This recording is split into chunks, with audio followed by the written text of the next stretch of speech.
Bago ka maupo, sabihin mo sa katabi mo, pagpalain ka ng Panginoon at lalo tigil sa mga nanay natin, Happy Mother's Day! Hallelujah! Praise the Lord! Amen! Wow! Sino masaya na narito ngayong umaga? Pakisabi sa katabi mo, salamat na nandito ka. Masaya ako na nakita kitang muli. Praise the Lord. Purihin ang Panginoon.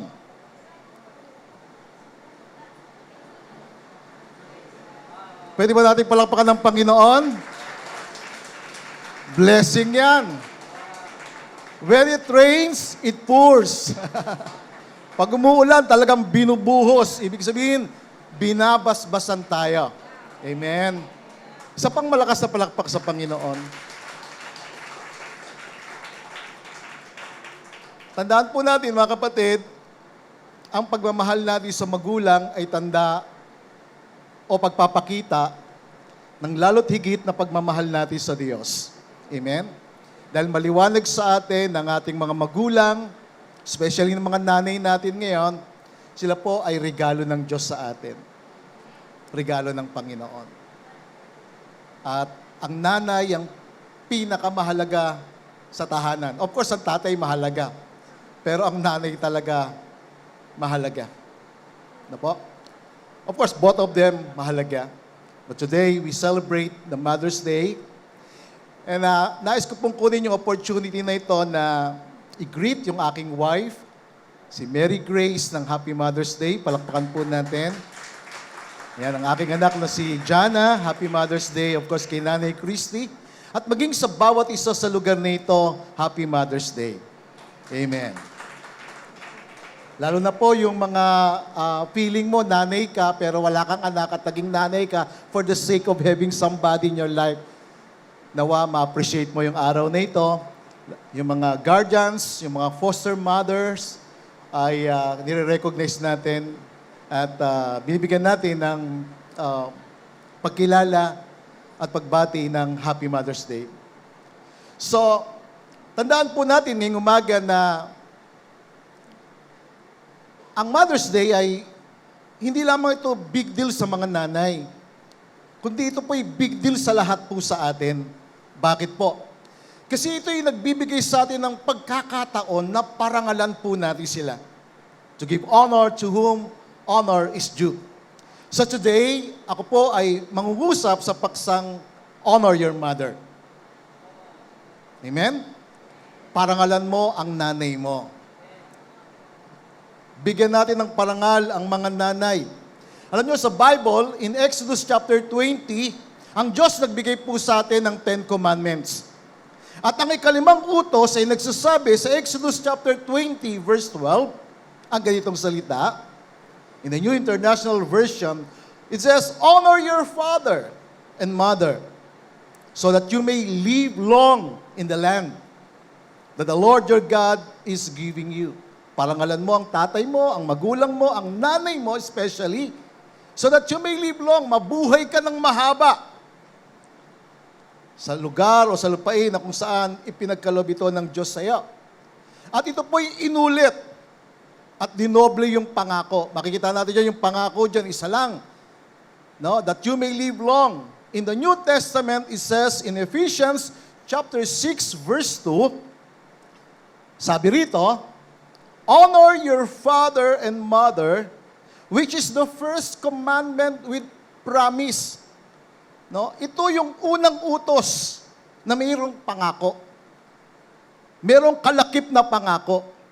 Yung 10 Commandments doon na talagang utos ng Panginoon doon. Pero mayroong isang utos doon na unang utos, yung ikalimang utos, na mayroong kalakip na pangako. Na kapag ito'y sinunod natin, ginawa natin, in-apply natin sa buhay natin, ano yung mararanasan natin? Ito yon. It says, that it may be well with you, and you may live long on the earth. Magiging mabuti ito para sa iyo, at magkakaroon ka ng mahabang buhay. Sino may gusto nun? Sino gusto yung mabuting buhay? Taas ang kamay. Sino yung gustong mahabang buhay? Ayan. Gusto natin yung mabuting buhay. Gusto natin lahat ng kabutihan, maranasan natin. Kaya nga sa panalangin natin, salamat o Diyos sa lahat ng kabutihan mo sa amin. Ang pagkakaroon ng mabuting pamilya ay regalo ng Diyos, biyaya ng Diyos. Lalo tigit magkaroon ka ng mabuting nanay, biyaya yun ng Panginoon. So ito po yung sinasabi ng banal na kasulatan sa atin, na nawa ito ay magkaroon ng liwanag sa puso natin. No po? Magkaroon ito ng tinatawag na application sa buhay natin, na maintindihan natin na napakahalaga ng pagkilala, ng pagpaparangal sa magulang, lalo na sa mga nanay. Kasi nga, special day ito, Mother's Day. Upang tayo po maging mabuting buhay natin. Of course, gusto natin maging mabuting buhay natin. At hindi lamang maging mabuting buhay natin, kundi humaba yung buhay natin. So ano ibig sabihin ng paggalang sa magulang? Ano ibig sabihin nito? What does it mean to honor your parents, especially the mothers?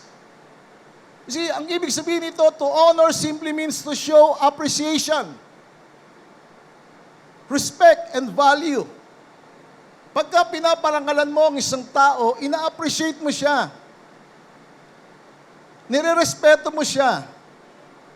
Pinagpapahalagahan mo siya. Yun ang ibig sabihin ng to honor. Yung pong responsibilidad po ng paggalang, pagpaparangal, pagmamahal sa nanay, sa magulang, ay nagsimula at itinuturo ito habang bata pa. At ito po ay nagpapatuloy at hindi ito tumitigil hanggang sa tayo po ay mawala sa mundong ito. Nanawa ang pagmamahal, ang pagpaparangal, ang pagkilala, ang pagpapahalaga sa magulang, lalo na sa nanay, ay manatili sa ating buhay. Bakit? Dahil gusto natin ng mabuting buhay. Amen? Bakit? Dahil gusto natin ng mahabang buhay. Pinagpalang buhay. You see, ang paggalang, ang pagpaparangal sa magulang, lalo tigit sa mga nanay, ay napakahalaga na maipakita natin yung pag-appreciate sa kanila. Makita sa atin kung paano natin sila bina-value, pinagpapahalagan sa ating buhay. Na itong paggalang nito, itong pagrespeto nito ay napakahalaga. Doon mo may papakilalang totoong ikaw ay mananampalataya o kumikilala sa Diyos. Dahil ang mga totoong kumikilala sa Diyos, nagmamahal sa Diyos, ay totoong nagmamahal sa kanyang pamilya. Amen? Lalo na sa mga nanay. So the question today is, how do we honor our mothers? Paano ba natin pararangalan ang mga nanay natin? Paano mo bilang isang anak, paano mo pararangalan ang nanay mo? Paano mo siya i-recognize? Paano mo siya i-appreciate sa iyong buhay? Hindi lamang dahil Mother's Day. It should be an everyday life. You must be consistent. Na magpatuloy ka na parangalan, no, i-honor, i-appreciate, i-value ang iyong ina. So, paano yon? Una po, hug her affectionately. No, dapat showy ka. Pakisabi sa katabi mo, dapat showy ka.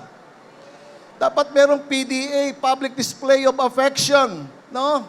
Dapat pakita mo na ang nanay mo, mahal mo, talagang hinahag mo siya.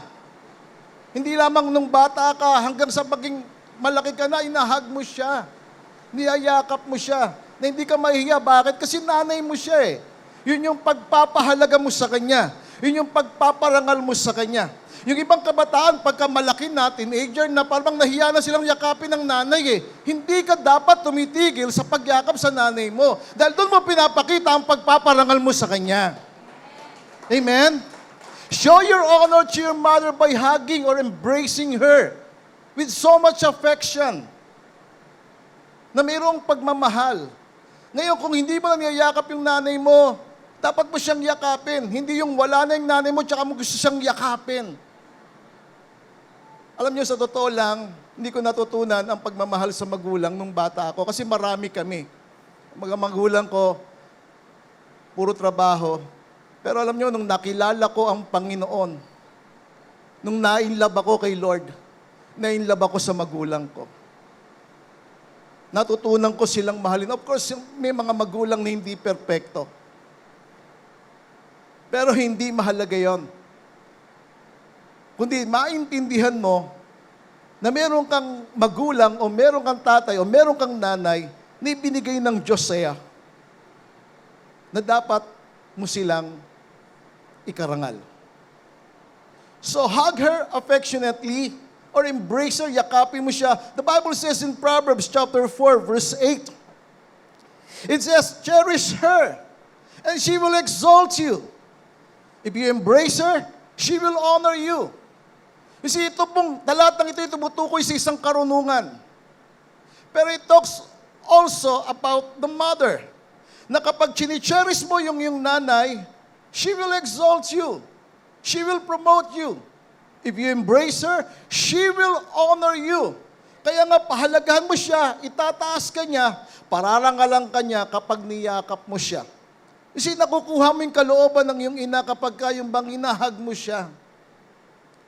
Pakita mo yung iyong pagmamahal sa nanay mo sa pamagitan ng pagyakap. Ibang klase may pagyakap na punong-puno ng pagmamahal. Amen? Pangalawa, obey her always without complaining. Amen? Obey. Sumunod ka sa kanya nang walang pagrereklamo. Mga teenagers, mga kabataan, makapagsabi ba tayo ng amen? Are you sure? Na ikaw ay susunod ng walang pagrereklamo, ng walang pagdadabog, ng walang murmurings. Sabi ng Ephesians chapter 6 verse 1 in the Amplified Bible, children, mga anak, obey your parents in the Lord. Sumunod kayo sa inyong mga magulang. That is, accept their guidance and discipline as His or God's representatives. Tandaan natin, mga kapatid, ang tatay, ang nanay, especially ang nanay, representative yan ng Diyos sa atin. Kinatawan niya ng Diyos sa atin. Sa totoo lang, po, hindi ko po minimeno sa mga tatay. Pero ang tahanan makakatayo kahit nanay lang. Agree? Agree? Hindi ko minimenos ang tatay, no? Pero sa mga nakikita ko, kahapon lang may kausap ako. Alam mo, natuwa ako doon sa kausap ko eh. Barkada ko siya eh. No? Nakita ko sa kanya yung sincerity na totoong tao, tapat na tao. Sabi ko, paano ka naging totoo at tapat na tao? Anong dahilan? Sino nagpasa sa iyo niyan? At doon ko nalaman na lumaki silang magkakapatid, walang tatay, nanay lang. Sabi ng nanay nila sa kanila, kung gusto niyong magbarkada kayo, makikipagbarkada na rin ako. Kung gusto niyong makipag-inuman kayo, makikipag-inuman na rin ako. Kung gusto niyong magsugal kayo, magsusugal din ako. Tingnan natin kung anong klaseng pamilya ang mabubuo natin. Alam mo yung mga anak, namangha sila eh. Nagkaroon sila ng respeto sa nanay nila. Hindi nila ginawa ang bumarkada, makipaglasingan, makipagsugal sa kanila, talagang nanatili silang buo sa kanilang pamilya kahit wala ang tatay.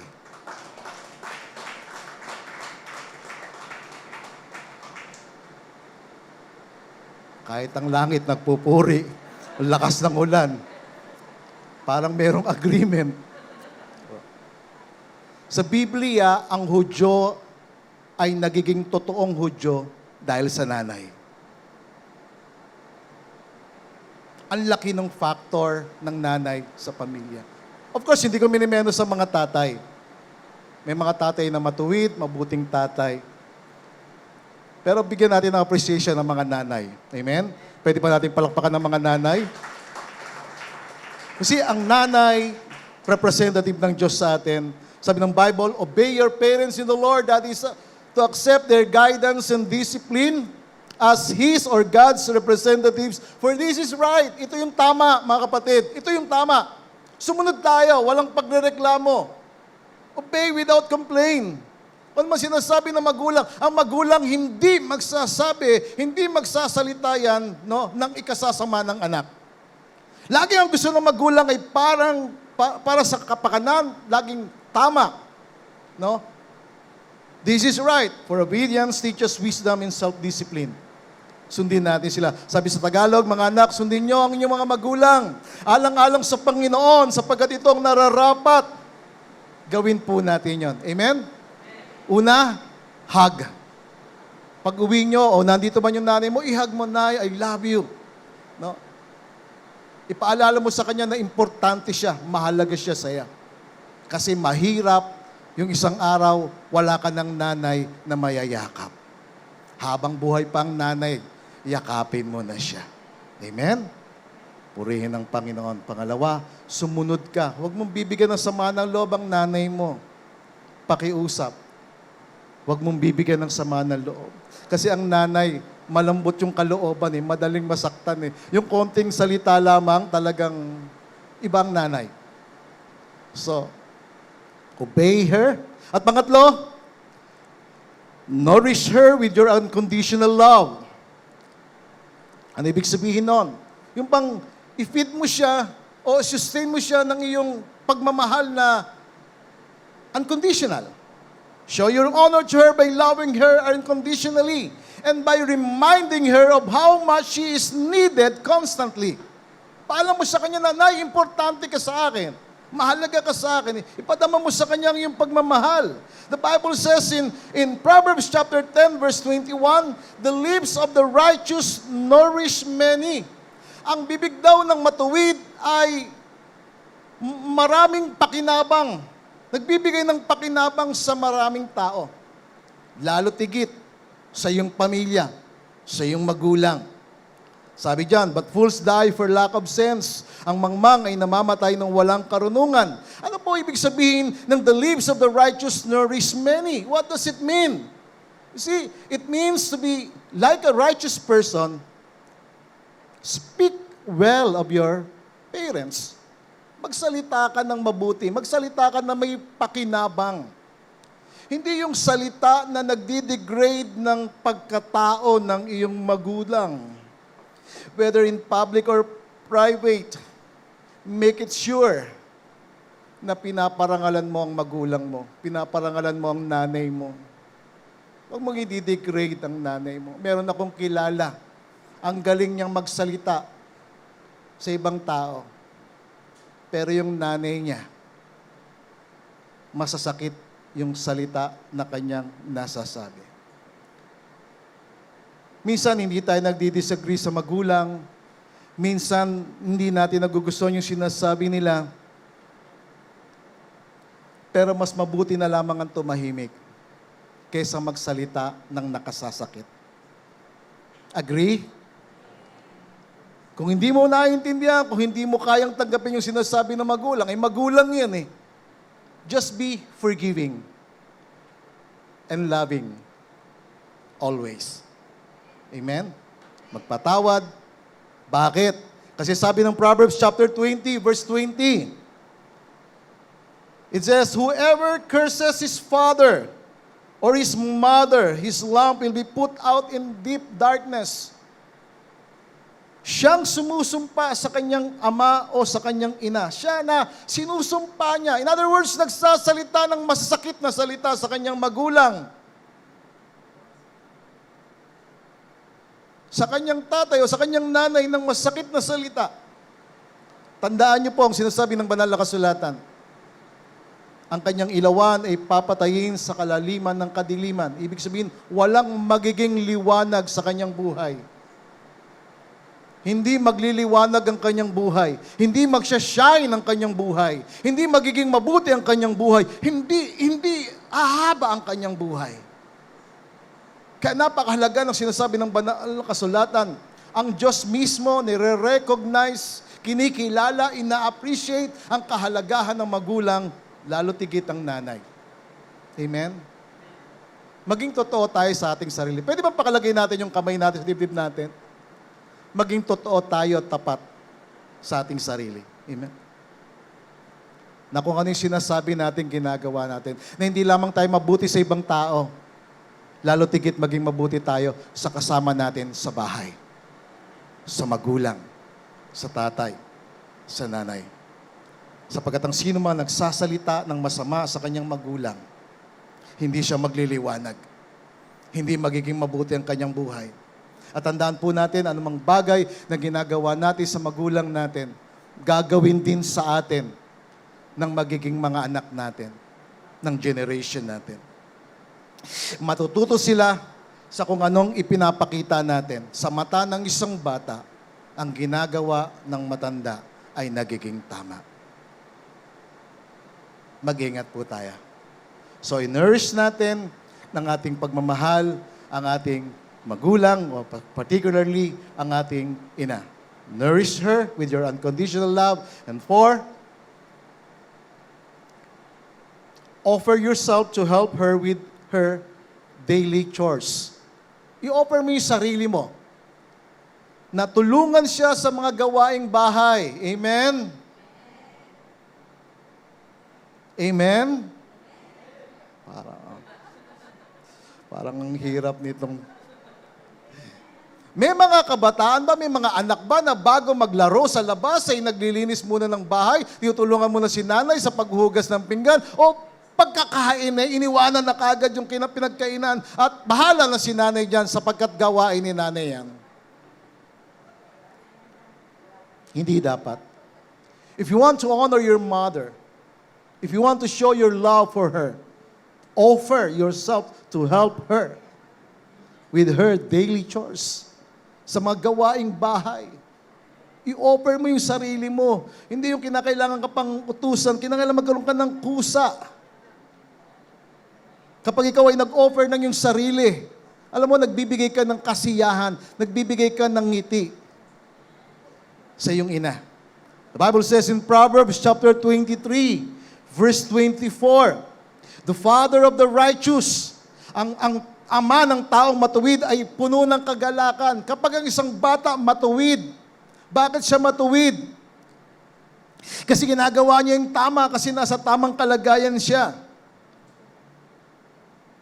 Kaya nga ang ama ng taong matuwid ay puno ng kagalakan, ipinagmamalaki ng ama ang anak na matalino. Ang anak na matalino, siya'y matulungin sa bahay. Yun yung matalino.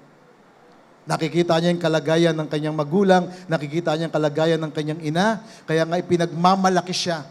Di ba, ang ganda nun, ay pinagmamalaki mo yung anak mo sa iyong mga kaibigan, sa iyong mga kakilala, sa iyong mga kamag-anakan. Dahil siya ay matuwid, dahil siya ay matalino. Bakit siya matalino? Kasi ginagawa niya yung tama. Bakit siya matuwid? Kasi nandun siya tamang kalagayan. Verse 25, let your father and your mother be glad. Amen? Sikapin mong ikaw ay maging karapat-dapat na ipagmalaki na ang iyong mga magulang matuwa sa iyo. Let her who gave birth to you rejoice in your wise and godly choices. Mga kapatid, tandaan natin to. Maiksi lang ang mga buhay. Pag sinabing maiksi lang ang mga buhay, ang edad ng tao hanggang 70 lang, pag lumampas ng 70, bonus yan. Pag sinabing maiksi lang, ang pinakamahabang buhay, maaaring 100. Maiksi pa rin yun. Isang araw, kwento na lamang tayo. Maging mabuting kwento tayo. Para maging mabuti ang kwento ng buhay natin, ang Diyos na mabuti manahan sa atin. Kapag ang Diyos na nanahan sa atin, ang kanyang pag-ibig, ang kanyang pagmamahal ay mananahan sa atin. At may papakita nating totoong naniniwala at naglilingkod tayo sa Diyos dahil nagmamahal tayo. Dahil tayo ay tumutulong, nagpapahalaga sa ating magulang. Kaya mong ipagmalaki ka nila. Dahil ikaw ay matulungin, dahil ikaw ay talagang nagbibigay ng panahon, ng oras, ino-offer mo yung sarili mo to help her. And last, That is the word honor. Respect. Sabihin natin, respect. Respect her constantly. Igalang natin siya palagi. The Bible says in Ephesians chapter 6, verse 2, honor, meaning esteem, value as precious your father and your mother, and be respectful to them. Maging magalang ka sa kanila. Be respectful. This is the first commandment with a promise so that it may be well with you. Ito yung pangako. Ito yung utos na mayroong pangako na magiging mabuti para sa iyo. At magkakaroon ka ng mahabang buhay. Igalang mo ang iyong ama, ang iyong ina. Ang Mother's Day ay isang mixed emotion. Bakit sinasabi kong mixed emotion? Pwede kang masaya, pwede kang malungkot. Masaya doon sa mga taong kasama nila ang kanilang ina. Malungkot sa iba na hindi nila kasama ang kanilang ina. Pero nais kong sabihin ng isang bagay ngayong umaga. Maaaring hindi mo kasama ang nanay mo, pero sa lugar na ito, meron kang mga nanay. Kahit na ang tiyahin mo, nanay mo yan. Amen. Pakita natin yung honor, appreciation, i-value natin, respeto natin. Bakit natin ito sinasabi? Kasi sumusunod tayo sa halimbawa ng ating Panginoong Hesus. Ano po ba ang ginawa ng Panginoong Hesus? Sinabi ng banal na kasulatan, sa 1 Kabanatang 11, talatang 25, nung oras na mamamatay na ang Panginoong Hesus, na mas matinding paghihirap na siya. At nang ang Panginoong Hesukristo, sinasabi ng banal na kasulatan, na sa matinding paghihirap na siya, nakamasid ang kanyang ina. Tandaan natin mga kapatid, pag nakita ng isang ina ang kalagayan ng kanyang anak sa isang napakahirap na kalagayan, dinudurog ang kanyang kalooban. Na para bang sasabog ang kanyang puso sa tindi ng sakit ng kalooban na kanyang nararanasan. Bakit? Nakita niya ang kanyang anak, ang Panginoong Hesukristo, nandoon sa krus. Pero tingnan po natin ang ginawa ng Panginoong Hesus. Sa talatang 26 na aklat ng 1, Kabanatang 11. Nang makita ni Jesus ang kanyang ina na nakatayo roon katabi ng minamahal niyang tagasunod, sinulyapan ng Panginoong Hesus ang kanyang ina. Yung nanay niya na nagmahal, nagpahalaga sa kanya, kumalinga sa kanya, nagmalasakit at nag-alaga sa kanya, na sinuklian niya ng kanyang pagmamahal, ng kanyang paggalang at pagpapahalaga. Nang makita ni Jesus ang kanyang ina na nakatayo katabi ng minamahal niyang tagasunod, si John the Beloved, the number 1 disciple of the Lord Jesus Christ. He was known as the beloved disciple of the Lord Jesus. Kasi matindi yung pagsunod ni John the Beloved kay Lord. Sinabi ng Panginoong Hesus sa kanyang ina, babae, ituring mo siyang anak. Dito po makikita natin kung paano pinakita ng Panginoong Hesus ang kanyang pagpapahalaga sa kanyang ina. Nang ipinagkatiwala niya ang kanyang minamahal na alagad sa kanyang ina. Sinabi niya sa kanyang ina, babae, ituring mo siyang anak. At sa talatang 27, sinabi naman niya sa kanyang tagasunod, ituring mo siyang ina. Mula noon, tumira na ang ina ni Jesus sa tahanan ng tagasunod na ito. Kapag titingnan natin ang background ng istoryang ito, ang Panginoong Hesus may mga kapatid pa siya. Pero ang mga kapatid niya hindi naniniwala at hindi sumusunod sa kanya. Ipinagkatiwala ng Panginoong Hesus ang kanyang minamahal na ina sa kanyang minamahal na alagad. Ano ibig sabihin nito para sa atin? Ibig sabihin nito, mas higit na mas matimbang ang kapatid sa Panginoon kaysa doon sa kapatid sa laman at dugo. Kung ang laman at dugo hindi kabilang sa mga sumasampalataya, mananatili lamang sa mundong ito ang pagiging magkamag-anak. People are celebrating Mother's Day for this world only. Sa mundong ito lamang. Pero tandaan natin ang pagiging magkamag-anak natin dahil kay Hesukristo ay pangmatagalan. Kaya ngayong umaga, nire-recognize ko, kinikilala ko ang mga nanay na nanay ko din. Purihin ang Panginoon. At ako'y ituring ninyo na inyong anak. Tayo po'y manalangin. Ama, salamat po sa iyong mensahe sa amin po ngayong umaga tungkol sa pagpaparangal, pagkilala sa mga nanay. Salamat sa iyong halimbawa, Panginoong Hesukristo. Pinakita mo sa banal na kasulatan ang pagpapahalaga, pagkilala mo po sa magulang. Iniutos mo ito, Panginoon, sa lumang tipan, sa Exodus 20, verse 12. Baging sa Ephesians chapter 6, verse 1 to 3. Ang pagmamahal sa magulang. Ang pagpapahalaga sa magulang. Ang pagpaparangal sa magulang. Lalo tigit sa mga nanay. Panginoon, salamat po sa biyayang ito na ipinagkaloob mo sa amin. Sa kaliwanagan ng iyong banal na kasulatan. Sa liwanag ng iyong salita sa aming buhay. Panginoon, ngayong umaga, kung may mga anak sa lugar na ito na dinidisregard nila ang kanilang mga magulang, winawalang bahala nila ang kanilang mga magulang, lalo na ang kanilang nanay, na minsan nakakapagsalita sila ng masasakit na salita sa kanilang mga magulang o sa kanilang ina, especially, humingi ako ng pagpapatawad sa iyo. Ituwid mo ang aming buhay. Ituwid mo ang buhay ng bawat isa.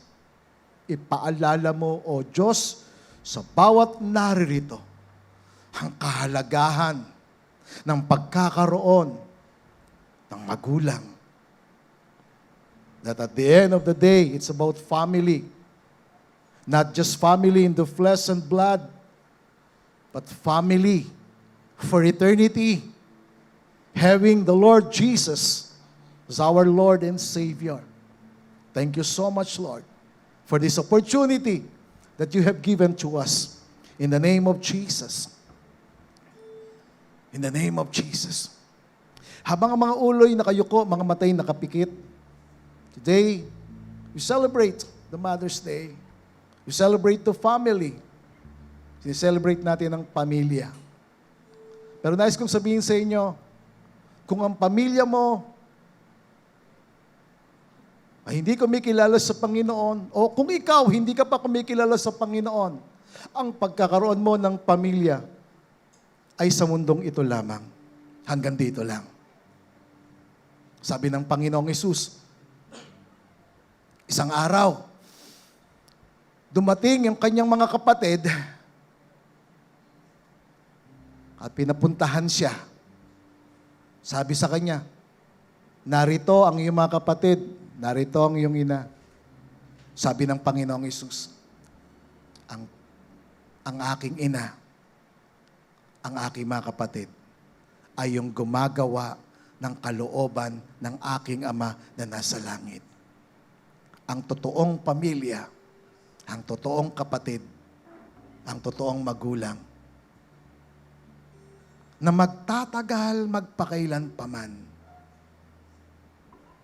ay ang gumagawa ng kalooban ng Diyos. Ang mundong ito ay mawawala. Ang mga bagay sa mundong ito ay mawawala. Ngunit ang gumaganap ng kalooban ng Diyos ay mananatili magpakailanman.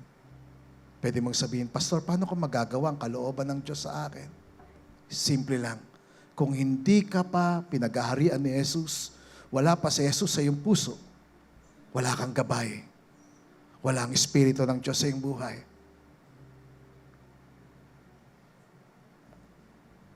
Kaya dapat mo siyang tanggapin. Maghari si Jesus sa iyong buhay. Kaya ang Espiritu niya maghari sa iyong buhay, manguna sa iyo, upang ikaw ay mapabilang sa pamilya ng Diyos. Ang pamilya ng Diyos ang magtatagal magpakailan paman. Walang ibang pamilya na magtatagal for eternity. Only the family of God. Paano ka mapapabilang sa pamilya ng Diyos? Paano ka mapapabilang sa mga pinaghaharian ng Diyos? Sabi ng John chapter 1 verse 12, ang sino mang tumanggap kay Jesucristo ay binigyan ng karapatan na maging mga anak ng Diyos. Kaya kung wala pa si Jesus sa iyong puso ngayong umagang ito, taas mo yung kanang kamay and then we will pray. Natanggapin mo si Jesus upang ikaw ay maging anak ng Diyos, mapabilang ka sa pamilya ng Diyos. Amen? Taas mo lang yung kanang kamay kung nais mong maging anak ng Diyos, mapabilang ka sa pamilya ng Diyos. Salamat, salamat. Praise the Lord for that hand. Let's pray. Kung nahihiya ka magtaas, make it sure that you are sincere in your heart. Maging totoo ka sa iyong sarili. Kaya pinalagay natin ating kamay sa ating dibdib. Lord, maging totoo ako sa iyo. Maging totoo ka sa akin. Maging tapat ako sa iyo. Dahil ikaw ay tapat sa akin. Maghari ka sa aking puso. Tinatanggap kita bilang tagapagligtas, O Jesus, at Panginoon ng aking buhay. Patawarin mo ako sa aking mga kasalanan. Linisin mo ako ng iyong banal na dugo. Marami pong salamat sa iyong pagliligtas, sa iyong pagpapatawad sa akin. Salamat po sa buhay na walang hanggan. Baguhin mo ang aking buhay. Pagkaloob mo sa akin ang iyong pagmamahal na magtuturo sa akin upang patuloy kong mahalin ang aking mga magulang. Especially ang aking nanay, ang aking pamilya, maging kabilang sa pamilya ng Diyos. Salamat po sa pangalan mo, Panginoong Hesus. Amen.